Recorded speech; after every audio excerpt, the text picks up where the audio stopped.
अरे भौजी रे भौजी। अरे का बोले बबुआ काहे बड़े रोताड़ा? अरे भौजी का चाहत हो? इहाँ काम ना हो भागा यहाँ से गेट बंद राखिला, गेट बंद राखिला, भागा यहाँ से भागा यहाँ से।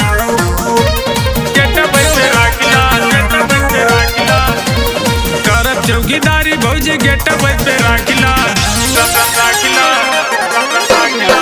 करब चौकीदारी भौजी गेट बंद राखिला। लेब ना मजूरी खाली पेट पे राखिला, लेब ना मजूरी खाली पेट पे राखिला। का करत हो तो के गेटवा पे रख के, का करत हो तो के गेटवा पे रख के। होई नहीं काम तो सपेटवा पे रख के, होई नहीं काम तो सपेटवा पे रख के, पेटवा पे रख के,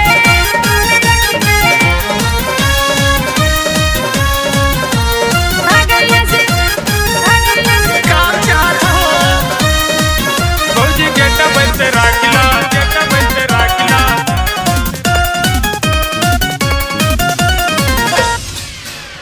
करब रखवाली भौजी बुझा ना फटीचर। कुछ दिन राखी के तू देखा हमर नेचर, कुछ दिन राखी के तू देखा हमर नेचर। काम के जरूरत नहीं बाटे देवर हमके, आदमी भरपूर बाटे काम हो तो जम के। बाटे ना जरूरत से बोलतानी डांट के, बाटे ना जरूरत से बोलतानी डांट के। होई नहीं काम तो सपेटवा पे रख के, लेब ना मजूरी खाली पेट पे राखिला, राखिला, राखिला। Come on, baby. भागा यहाँ से भागा यहाँ से। गेट बंद, गेट बंद।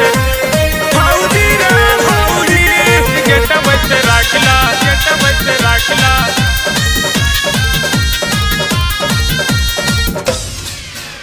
भौजी दिनेश के तू बुझा मजबूरी, पेट भरे खातिर मेहनत कईल बा जरूरी, पेट भरे खातिर मेहनत कईल बा जरूरी। ठीक बाटे देवर तो ही जाना तारी नाम से, कलिए से अजय तू घरवा हमरे काम से।